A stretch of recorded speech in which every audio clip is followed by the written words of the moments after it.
dia, bom dia! Estamos iniciando a nossa live de toda terça-feira. Muito bom dia para você que está chegando agora, ou boa tarde ou boa noite para você que vai assistir em outro horário também. Seja muito bem-vindo!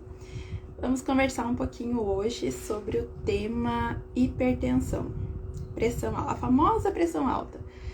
Então, já vai comentando se você conhece alguém que tem pressão alta, a hipertensão. É muito comum, né, essa condição de saúde, principalmente conforme o nosso envelhecimento, né? Então, é um processo até mesmo às vezes natural, digamos assim, né, de acontecer em idosos. E hoje eu vou trazer então um pouquinho de informações sobre essa condição de saúde, né, a nossa pressão arterial. E pra gente dar início, né, queria trazer um pouquinho assim pra vocês o que é a hipertensão e o que causa, né, essa doença. Então, ela é uma doença que a gente chama, né, na área da saúde de multifatorial. São vários os fatores que podem fazer, né, com que você tenha a pressão alta. Não tem uma única causa. Então, assim, o tratamento não é igual para todo mundo. Por isso, cada indivíduo é único, né? Tem pessoas que somente retirando sal já vai ter uma melhora da hipertensão. Tem outras pessoas que não. Tem outras pessoas que vão utilizar ali de 2, 3, 4 tipos de medicamentos diferentes para o tratamento. Então, é bem diferente. Não é porque você é hipertenso que o seu tratamento é igual ao de todo mundo, tá? Então, esse é um dos pontos principais, tá? Tem pessoas também que vão tolerar mais o café, tem outras que não, né? Então, a gente vai discutir, né, ao longo dessa live alguns dos mitos, algumas das verdades, né? O que realmente é certo, o que não é para o indivíduo hipertenso, tá? E trazendo então um pouquinho da nossa fisiologia do coração, né? O que é essa pressão arterial? Vamos pensar assim, vou tentar trazer de uma forma mais fácil. A pressão, ela nada mais é do que a força, né, do nosso sangue passando nas nossas artérias, né, nos nossos vasos sanguíneos. Então, a gente tem a nossa pressão sistólica, que é quando o coração vai bombear o sangue, que é aquele normal de 120 ou 12, né?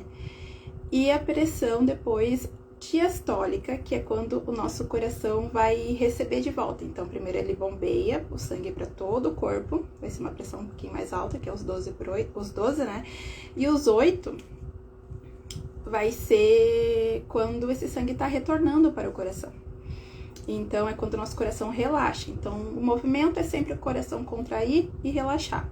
E esses valores, então, vai ser o que a gente afere, né, quando vai fazer, né, a medição da pressão arterial.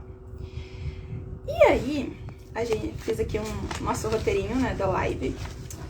E aí, tem algumas condições que acontecem, tá, gente? Então, alguns indivíduos vão ter, sim, a pressão arterial mais elevada. O que eu atendo no consultório, principalmente quem tem sobrepeso, obesidade, não vou dizer que 100%, mas assim, os 95% dos meus pacientes atualmente, todos vão ter uma alteração na pressão arterial. Porque isso é normal de quem tem o excesso de peso, tá? Porque vamos pensar assim, quando você tem esse excesso de peso, você precisa de mais sangue, né? Teu coração precisa bombear mais sangue para todos os teus tecidos, né? Todas as tuas células, todo o teu corpo. Então, essa demanda maior, né? Digamos, vamos usar entre aspas, tá? Vai sobrecarregar esse coração e aí tu vai ter uma leve alteração na sua pressão. A tua pressão vai ser um pouco mais alta se você tem excesso de peso e obesidade, tá? Essa é uma das condições. Uma outra condição que pode acontecer, que eleva a tua pressão, é quando tu começa a ter as placas de gordura nas artérias, né? Então, isso vai impedir o teu sangue de fluir ali adequadamente, corretamente. Então, aqui eu gosto de trazer um exemplo, por exemplo, assim, né? Eu sempre explico para o paciente na consulta. Vamos pensar, né, que as tuas artérias é a mangueira. Quando a gente liga, assim, a mangueira de água, ali tá passando, né, de uma forma normal. Esse é o que seria o ideal. Quando a gente coloca o dedo ali para pressionar, aquilo ali a gente está interrompendo aquela passagem daquela água, ou no nosso exemplo, do nosso sangue. Então, isso também vai alterar a tua pressão, que é como se a gente pensasse que essa pressão que a gente está fazendo com o dedo é o que seria a nossa artéria começando a ter aquelas placas de gordura, a ter futuramente, né, um entupimento dessa artéria. Então, isso vai aumentar a pressão, teu sangue vai precisar fazer uma força maior, uma resistência maior nas artérias para poder passar, e aí automaticamente a tua pressão sobe. Outra coisa também que pode alterar a pressão, e que acredito que alguns de vocês aqui já tiveram, quando tá estressado, né? O estresse, ele eleva a pressão. Então, a gente vai liberar a adrenalina, né? E aí depois vai ter uma série ali de funções e, enfim, de efeitos no nosso corpo. E o nosso coração vai disparar mais sangue também. Então, ali a gente vai ter uma elevação da pressão arterial. Muito comum, né? Pessoas com estresse, ansiedade, depressão, terem a pressão mais alterada também. Então, veja bem, não é um único fator, né? São várias coisas que podem acometer. Também a gente tem algumas questões que podem ser genéticas, né? Então, às vezes, pessoas da raça negra vão ter uma tendência maior para ter uma pressão mais elevada, tá? Os idosos, como eu trouxe no início da live também, né? Pelo processo natural de envelhecimento. Então, isso é comum de acontecer. E na obesidade. Então, grave bem essas informações, tá? Alguns fatores a gente consegue controlar, né? Como ali o excesso de peso. Outros já não. E aí é o seguinte, o que eu faço no consultório quando eu recebo uma pessoa hipertensa? Eu sempre peço o exame do mapa, que geralmente o hipertenso ali, o cardiologista, o médico de você, né, que atendeu você, geralmente ele solicita, né, para identificar ali quais são os seus níveis pressóricos durante um dia inteiro, porque ele vai alterar, né, e é bem importante alguns fatores, né, então eu sempre gosto de fazer a leitura desse exame, lembrando que é um exame que nutricionista não solicita, né, eu só pego esse exame quando você já tem pronto do cardiologista, ou se você não tem, né, eu mando uma cartinha ali, mando uma orientação, né, uma solicitação para o seu médico, entre em contato com o seu médico, pra gente poder, então, trabalhar em conjunto e solicitar esse exame, que é bem importante. Ali vai ter várias informações que a gente vai identificar o que tá ocasionando essa pressão alta.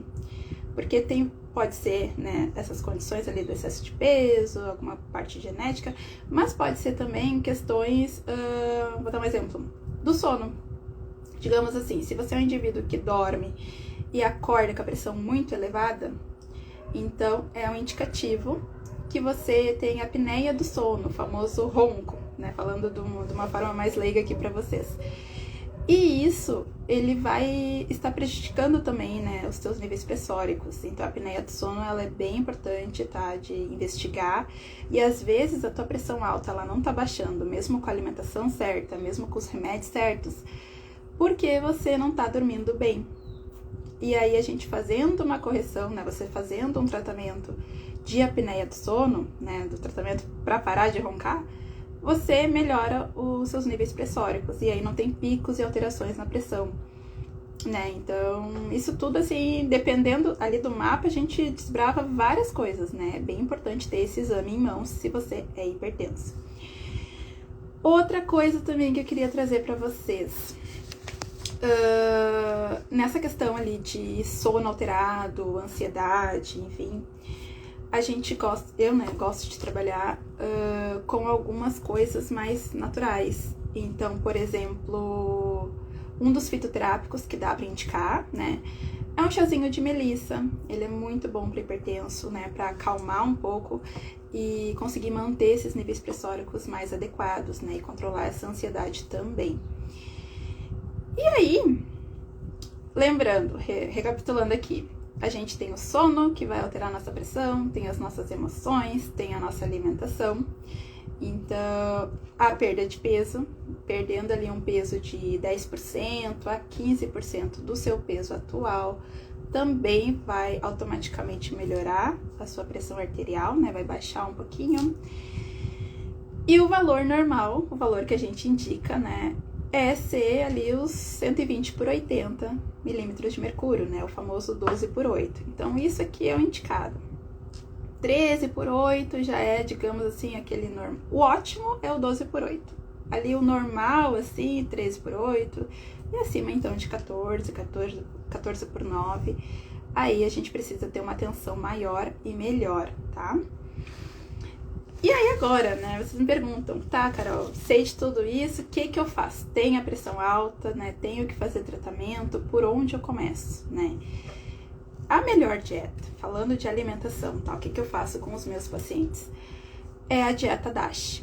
Não sei se você já ouviu esse termo, né, se já viu por aí algum médico, nutricionista, ou até mesmo na internet, mas é esse nome mesmo, dieta DASH. Eu até já fiz aqui um post no perfil, então depois eu vou compartilhar novamente nos stories.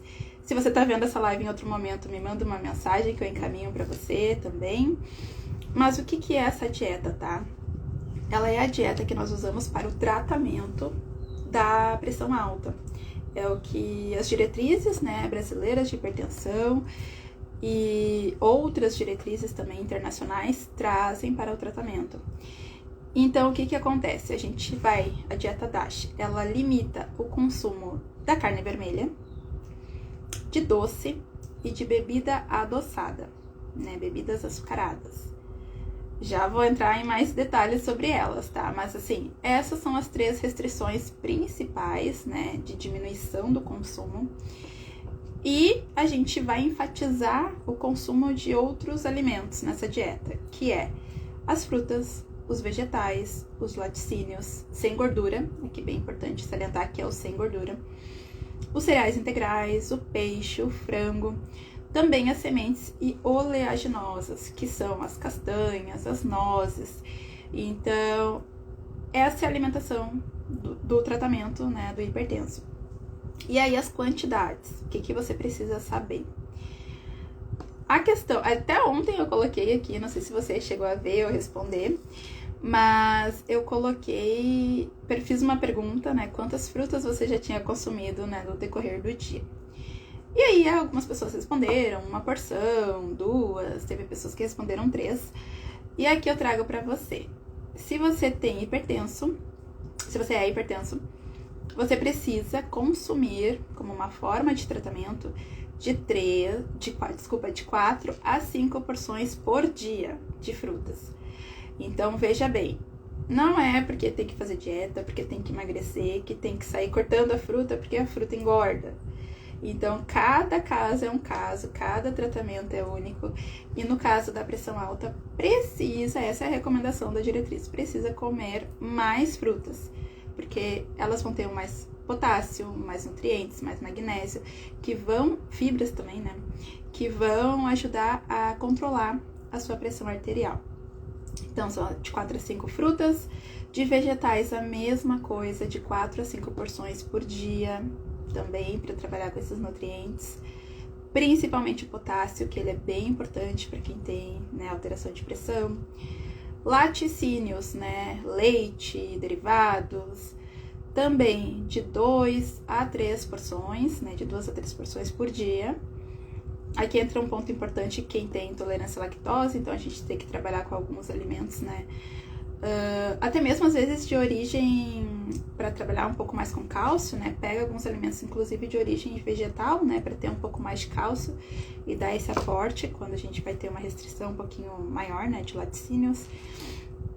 Grãos, de 7 a 8, né, que seriam os cereais, 7 a 8 porções por dia, então não é uma dieta que corta cereais e farinhas integrais, precisa ser uma alimentação que tenha esses alimentos integrais pra gente ter mais magnésio e potássio.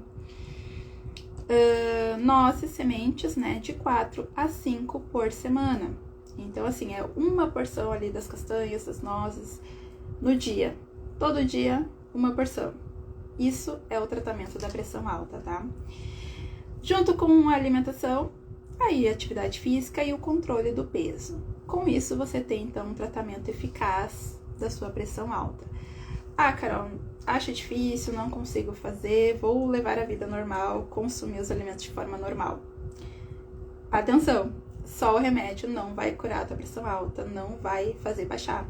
Então, a gente precisa aliar essas 3 coisas, os 3 pilares importantes. Atividade física, pelo menos uma caminhada de 150 minutos por semana, né? Então, divide esses 150 um pouquinho cada dia. E aí, vai ter níveis pressóricos melhores, controle do peso e alimentação. O remédio não vai resolver nada, só tomar o remédio, você cada vez mais, né, a tendência é ter descontrole dessa pressão arterial. E aí,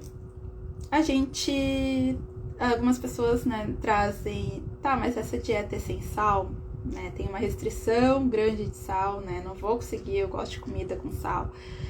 E assim, gente, essa dieta, ela é normossódica, que a gente fala. Aquela dieta lá que você encontra no hospital, quando fica internado, enfim, aquela dieta com nada de sal, aquela é uma dieta hipossódica. Aqui, na dieta DASH, a gente está trabalhando com uma dieta com quantidade normal de sal. Então, que é o que é recomendado para indivíduos saudáveis normais, para a população em geral, né? Mas os nossos hábitos alimentares atualmente fazem com que a gente tenha um consumo maior de sódio na alimentação. Tá? Mas isso aqui não tem restrição de sal, tá? É só a quantidade de sal que realmente é normal. Continuando aqui, deixa eu pegar aqui o nosso roteiro. Então, a recomendação, né, de sal. 2 gramas por dia, o total. Então, pensa que aquele sachêzinho ali de 1 grama, né, ao todo tem que ser 2 no dia inteiro, né? E a gente vai ter diferentes quantidades de sódio, né, nos alimentos e nas preparações. O sódio e o potássio andam juntos, então se a gente consegue equilibrar o consumo desses 2 minerais, é bem importante, é o melhor dos mundos, né? Esse é o melhor tratamento, precisa não só somente o sódio, mas também o potássio estar em quantidade certa. Por isso a importância de você, quando for, né, numa consulta nutricional, a gente fazer a avaliação do seu recordatório alimentar, ver os alimentos que você consome, quais as quantidades desses nutrientes, né, desses minerais, e aí ajustando de forma correta, tá? E aí a gente tem alguns tabus, alguns mitos, que é os tipos de sal. A gente encontra no mercado várias opções, então a gente tem sal do Himalaia, sal rosa, sal light, enfim, sal marinho. Então vamos começar pelo light, tá? Sal light, será que realmente é necessário para quem tem pressão alta? E eu digo que não, tá? Não indico para paciente sal light, assim, até o momento, assim, nunca indiquei. Por quê, tá? Qual é o grande problema, assim, entre aspas, dele?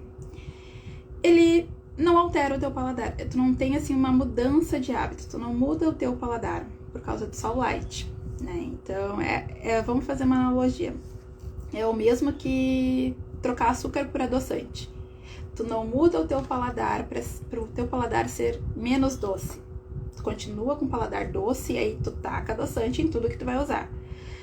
A mesma coisa com sal light. Tu não vai mudar o teu paladar para acostumar, assim, né, a consumir menos sal, menos sódio. Tu vai utilizar ali aquele sal light em tudo e não vai ter um efeito eficaz. Outra coisa, ele também não vai salgar da mesma forma que o sal comum. Então, talvez ali tu vai usar uma quantidade muito maior desse sal light do que o sal tradicional, que também pode ser um problema. E outra coisa, se você é hipertenso e já tem maiores complicações, por exemplo, a hipertensão é muito relacionada com problemas de diabetes, de rins, né, ali problemas renais. Então, esse excesso ali, né, do sal light, ele vai ter muito potássio e isso pode prejudicar, né, esse excesso de potássio pode vir a prejudicar ali o seu rim também.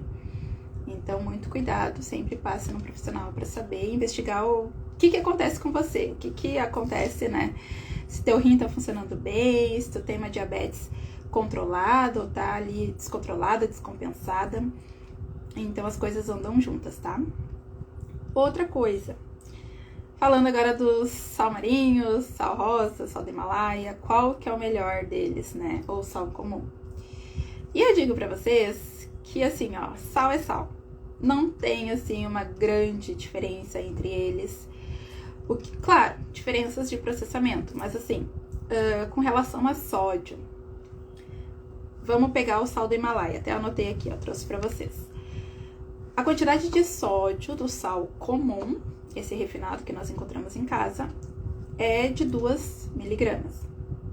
O sal do Himalaia vai ter 1.800. Então, será mesmo que essa pequena diferença de sódio nesse sal vai ter um impacto muito grande na tua pressão arterial? E eu te afirmo que não, tá? Então, não precisa, assim, sair comprando sal diferente só porque tem a pressão alta e precisa consumir esse sal, tá? Outra coisa também, a questão ainda do Himalaia, tá? Aí tu traz, mas eu vi na reportagem, enfim, na internet, que ouvi falar por aí, que ele tem mais potássio, que ele tem 9 vezes mais potássio que o sal comum. Ok, essa informação é verdade, realmente o sal comum vai ter 1,8 miligramas ali de potássio e o Himalaia vai ter em torno de 9. Mas, de novo, será que o nutriente ali, o potássio, a gente precisa buscar no sal ou precisa ir buscar nas frutas, nas verduras? Então, assim, a gente precisa, às vezes, parar para pensar um pouquinho que muitas das informações, elas vêm acompanhadas de uma venda, de um marketing muito forte, né? Daquela informação para você ser enganado, ser confundido, né? E sair comprando produtos que não necessariamente tu precisaria fazer e trocar e consumir, tá? Então, fonte de potássio, gente, não vamos achar no sal, não é aumentar o sal para ter mais potássio, é aumentar a fruta e verdura, tá? E também, né, essas fontes de nutrientes não vai ter uma diferença significativa, tá? Então, qual é a minha recomendação? Qualquer sal é sal. Pode utilizar o que tu mais tem preferência, que você já está habituado a consumir. E não, o padrão, a quantidade é igual para qualquer um deles. A recomendação é 2 gramas por dia, seja do Himalaia, do rosa, do marinho, do comum, é 2 gramas, tá? Aqui agora falando, né, passando agora para outra parte, que é leite e derivados, os laticínios, que é um dos nutrientes, né, um dos grupos alimentares que a dieta DASH nos traz como recomendação para controle, né, da pressão. O cálcio, ele é bem importante para controlar a pressão arterial. A gente vai ter um efeito bem benéfico de alimentos que vão ter, então, mais cálcio, como o leite, o iogurte, os derivados, principalmente os laticínios que são fermentados, como o kefir, por exemplo. Então, esse sim, né, a gente tem uma indicação de consumo, porém, tem um detalhe, preferencialmente eles serem sem gordura, né, os alimentos desengordurados, que vão ser melhores, né, para esse controle. Aqui, quem tem, assim, uma restrição ou não consome, né, esses alimentos, a gente daí trabalha com cálcio que vem de outros alimentos, que são de origem vegetal. Aí vai ter na couve, vai ter no gergelim, que é uma excelente fonte. Então, se você puder utilizar gergelim em várias preparações no dia a dia, isso é bem importante porque vai estar aumentando o teu consumo de cálcio, tá? E aí, vocês me trazem, tá, Nutri, mas e a suplementação? Preciso suplementar cálcio? E aí, depende, tá? A suplementação de cálcio, principalmente, ela precisa ser feita com muita atenção e cuidado. Sempre que você for tomar cálcio em algum momento da sua vida, precisa ter a orientação e prescrição de um profissional da área da saúde, tá? Porque assim, ó, ela pode ser um risco muito grande para você. Esse cálcio, ele pode ir pro lugar errado, né? Às vezes a gente quer o cálcio ali, seja para controlar, manter os níveis melhores da pressão, ou seja, para tratamento de ossos, osteoporose, etc. Mas o cálcio, se ele se deposita em locais errados, como, por exemplo, as artérias, ela vai ter ali Lembra do início da live que eu mencionei para vocês? Vai ter um entupimento dessa artéria, vai calcificar, né? E a gente vai ter um problema. Pode ter ali riscos graves, né, de calcificação dessa artéria, e aí o sangue não vai passar, né, e a gente vai ter problemas de saúde bem severos, bem graves. Então, suplementação de cálcio, somente com orientação, tá? Não pode fazer por conta, chegar na farmácia e sair comprando ali suplemento de cálcio e tomando por conta própria, tá? Isso pode colocar você em risco. E a gente só indica quando há uma deficiência muito grande do cálcio no organismo, tá? Mas precisa supervisionar, fazer exames para ver certinho se você já não tem uma calcificação de artérias. Porque se você tem, né, já tá formando ali calcificação, tomar o suplemento vai ser, enfim, um problema bem sério, né, para sua saúde. E aí a gente tem agora mitos e verdades, né, algumas coisas que eu vejo em consultório. Café e hipertensão. Será que o hipertenso pode tomar café? E aí, gente, veio uma coisa bem importante, tá? O efeito do café no organismo, a gente tem, né, da cafeína, a gente tem um efeito agudo, que vai aumentar a sua pressão ali até umas 3 horas após o consumo. E a gente vai ter um efeito crônico, que é tomar o café todos os dias, né? E aí ele vai ter uma leve redução da pressão arterial, pode ter uma pressão arterial mais neutra, que não vai se alterar. Então, assim, aqui recapitulando com vocês são únicos, cada indivíduo vai agir de uma forma. E aqui a gente tá falando da cafeína que vem do café. O café ele é um alimento muito rico em substâncias bioativas, né, os compostos bioativos, polifenóis. Esses nomezinhos estranhos nada mais são do que nutrientes e substâncias que são redutoras da pressão arterial. Então tem mais benefícios no consumo do café do que malefícios. O problema aqui é quando tem um hipertenso, que ele é muito, tem uma genética, digamos assim, ele é muito sensível à cafeína. Ele é um metabolizador lento de cafeína. Então, a mesma dose de café que você toma e não acontece nada com você, para uma outra pessoa ele pode tomar e alterar muito essa pressão arterial. Então, a gente sempre investiga como que é, né, essa questão, a tua aceitabilidade, né, da cafeína no organismo. Mas, de forma geral, pode tomar, né, E aí, reforçando com vocês, é a cafeína do café, que tem todos esses benefícios do café, tá? O café passado. Recomendação ali pode tomar até de 2 a 3 xícaras, né? De 150 ml cada uma por dia. Evitar de tomar no período mais à tarde e noite, né? Tomar até umas 3, 4 da tarde. Após isso, pode já ter uma interação ali e dificuldade em sono.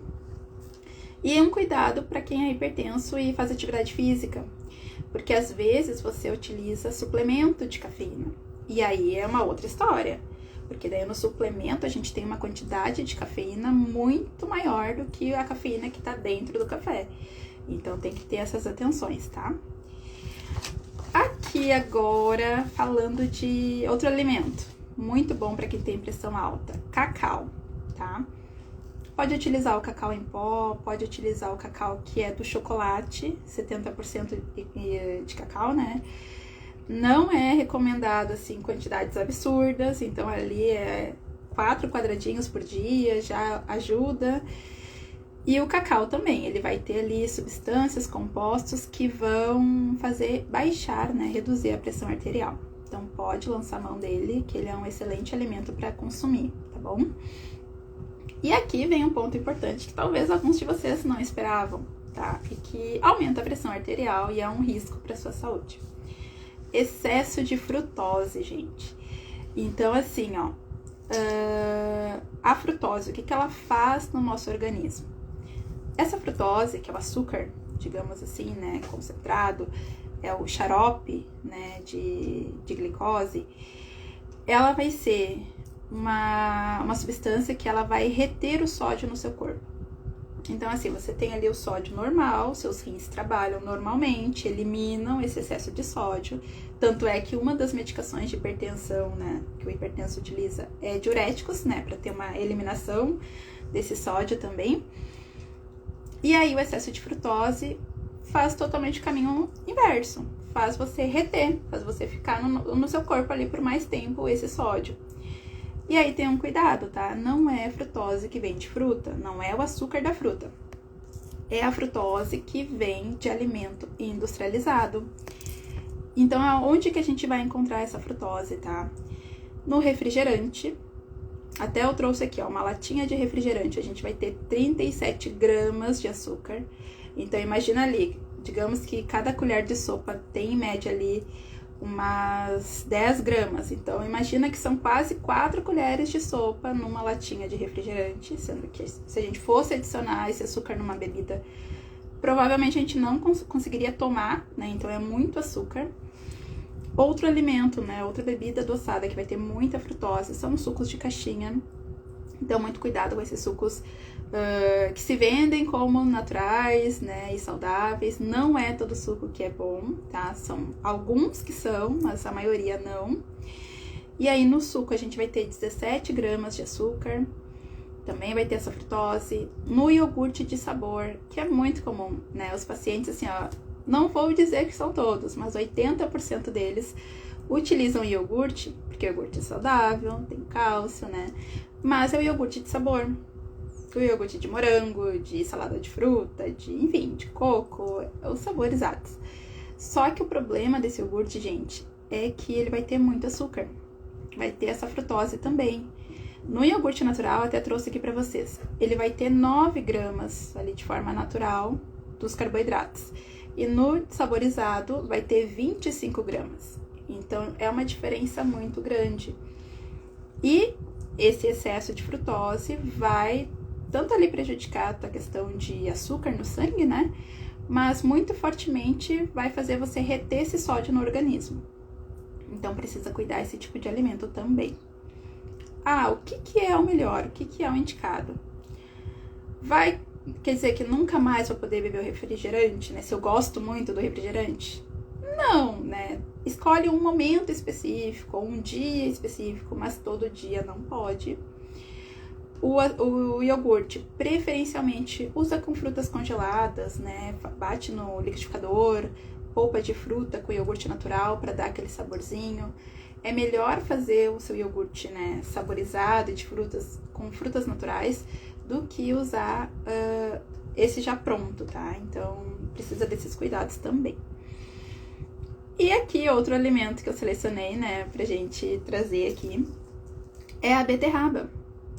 Beterraba, ela é ótima, né? Então, coitado dos meus pacientes, quando eles falam que eles não gostam de beterraba e eles têm pressão alta, porque realmente, claro, trabalho com outras opções, mas a beterraba, ela é o destaque, né? E que precisa estar, se não todo dia, mas na maioria dos dias, na alimentação do hipertenso, tá? O que acontece? Ela vai ser rica em potássio, em fósforo, em magnésio também. Tem ali um pouquinho de ferro, mas ela não é fonte de ferro, tá? Mas ela tem um pouquinho também. Tem fitoquímicos, tem fitoesteróis, que são essas substâncias que melhoram o nosso organismo como um todo. Tem também um efeito que é o óxido nítrico. Então, ela melhora a questão dos nossos vasos sanguíneos. Então, o nosso sangue flui melhor pelas artérias. Então, assim, quem tem problema ali de pressão alta pode consumir beterraba, que é excelente. Porém, né, um cuidado maior na quantidade e no tipo, se é crua ou cozida. Então, assim, ela também vai ter uma substância, né, que é o oxalato. Esse oxalato, não que ele seja prejudicial, mas se você tem uma tendência a formar cálculo renal, né, então tem que utilizar, né, a beterraba de uma forma mais cozida ou refogada, né, para diminuir essa questão do oxalato e não formar esses cálculos. Mas se você não tem essa tendência, utiliza ela crua, faz o suco de beterraba, né, para ingerir. Não que precisa tomar todos os dias, mas utiliza ali 1, 2 vezes na semana, que esse consumo do suco, ele baixa a pressão, né? Então, ele mantém, se você tá num período que a sua pressão, mesmo ali tomando a medicação, e ela tá muito alterada, faz uso do suco que ela vai normalizar, tá bom? E isso, lembrando, né, só vai ter essa redução quando consome. Quando tu para de tomar, a pressão volta a ter os valores, né, mais tradicionais, digamos assim. Então, ela não tem um efeito a longo prazo, ela só tem esse efeito quando realmente tu consome, tá? A beterraba crua ou cozida. E aí, não gosto de beterraba, o que eu faço? Temos outros alimentos, então tem espinafre, tem rúcula, que são outros alimentos também que vai atuar, né, principalmente na questão do óxido nítrico, melhorando, né, essa saúde de artérias e de vasos sanguíneos, tá? E pra gente fechar, gente, chegamos aqui nos nossos 30 minutos, né, em média, de live, não quero me estender muito mais do que isso. Pra gente encerrar, então, falamos bastante aqui o que é pressão e as condições, né? O que dá para modificar, né, no estilo de vida, o que não dá. Então, o que é mito, o que é verdade, qual o melhor sal, né? Então, o que eu quero trazer, então, como encerramento para vocês? Hipertenso, ele precisa ter uma alimentação equilibrada e adequada, né? Baseada nessa dieta DASH. Precisa... Não mencionei aqui antes, mas para reforçar, precisa ter uma diminuição do consumo de álcool, porque o álcool automaticamente altera a pressão também. E tabagismo, que é o fumo, que é o cigarro. Isso também são coisas que vão alterar, são fatores ambientais que vão alterar, né, a sua pressão arterial. Então, precisa ficar de olho se você faz uso dessas substâncias. E o estilo de vida, aumentar a atividade física. Então, o seu tratamento, além da medicação, digamos que 50% é a medicação, os outros 50% vai ser ali a alimentação e aí o controle do peso. E para ter esse controle do peso, fazer atividade física. Então, isso sim é o seu tratamento, tá certo? Gente, deixa eu ver aqui, algumas pessoas comentaram, deixa eu trazer aqui pra gente terminar. Não conhecia essa dieta, vou pesquisar sobre. Sim, depois eu vou compartilhar ali nos stories uma publicação que eu já fiz sobre ela. Bem importante, tá, gente? Aqui eu trouxe as porções ali no início da live, recomendadas de uma forma geral. Mas quando você passa na consulta, aí lembra, precisa de uma restrição calórica para perda de peso e precisa desses nutrientes. Então ali a gente vai adequando essa dieta DASH, né, essa base, com o que realmente você precisa, tá? Que mais aqui? É interessante saber sobre o sal. Realmente só mudei meu paladar quanto ao doce quando cortei o açúcar e não usei mais adoçante. Sim, verdade. É mudança de paladar. Não dá pra trocar, digamos, 6 por meia dúzia, né? Que é a questão ali de usar o sal light ou sal normal, ou usar açúcar e usar adoçante, né? Então, são trocas que não são tão inteligentes assim. E bacana sobre os benefícios da beterraba. É isso aí. E são alimentos, né, gente? Então, uma coisa que eu gosto de frisar bastante nos atendimentos é que saúde cardiovascular é com comida de verdade. É com fruta, é com verdura, é com cereais integrais, é com leite, derivados, grãos, né, sementes, castanhas. Então, é com alimentação. A suplementação, ela dá um suporte em alguns casos específicos, mas é tudo questão de orientação e ajuste da sua alimentação, tá certo? Gente, muito obrigada, então, pela presença de vocês. Uma boa semana, uma semana muito maravilhosa para todos. E até a próxima terça-feira, então, na nossa live de toda terça, às 8 horas da manhã. Tchau, tchau!